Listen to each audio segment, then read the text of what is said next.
Welcome to a new week of online seminary, everybody.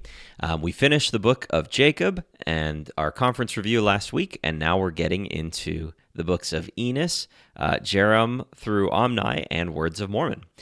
These are short books, but they're powerful in their simplicity and conciseness.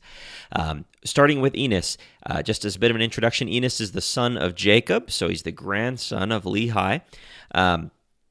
He is going to be the record keeper after Jacob, and he only has one chapter, but it's a powerful chapter. For many, it's like their favorite chapter in the Book of Mormon. It's just a really powerful example of someone who recognizes their sinfulness before God and wants to do something about it. And so he goes out in prayer, or goes into the wilderness to hunt, and while he's doing so, he doesn't do a lot of hunting, but he does do a lot of praying. I'd invite you to consider as maybe a focus question as you think about Enos and you study this chapter, is what does he pray for?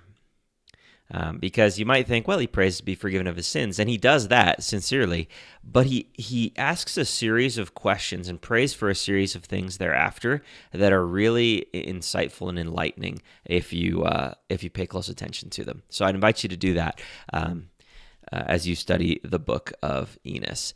All right, there's a picture of Enos from the Book of Mormon video. There's a really good video if you want to search on LDS.org or on the churchofjesuschrist.org. Just search Enos Book of Mormon video. There's a really good one.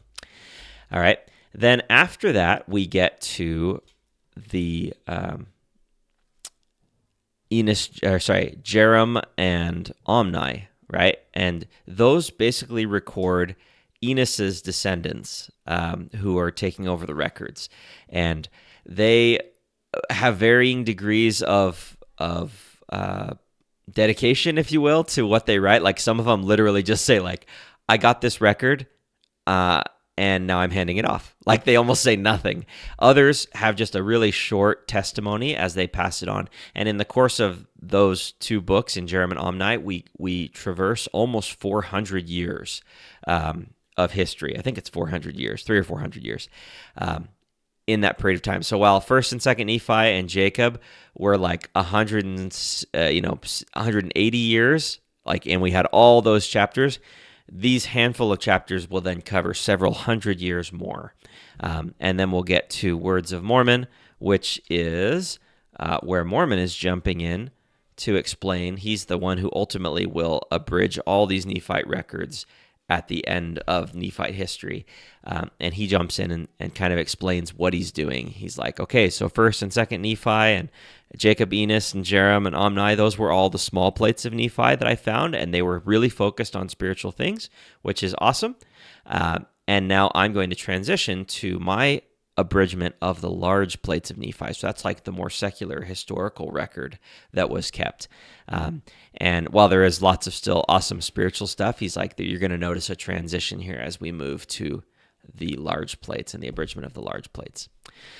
So that's kind of the explanation of where we're going to be at this week. I hope that's helpful for you. These are dynamite chapters, and I just want to say thank you for continuing to be on, continuing to do your seminary studies, be on with us in the Zoom meetings, because I know you've got a lot going on as we head towards the end of the semester with proms and with school and getting ready for graduation. Some of you keep doing what you're doing. Every amount of effort, President Nelson said, the Lord loves effort, and I could testify that every amount of effort that you put in to study His Word, to grow closer to Him, to commune with Him, is going to pay you back tenfold. Like the Lord just gives us so much for the little amounts of effort that we give to Him.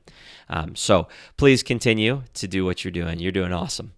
One more thing, I'm going to include in this week's material and this week's activities a feedback survey that's really helpful. It's a student feedback survey that will help me know your thoughts about the course, the format, my teaching, and what we can do to improve and make it the best that we possibly can. So what went well? What would you like to see differently?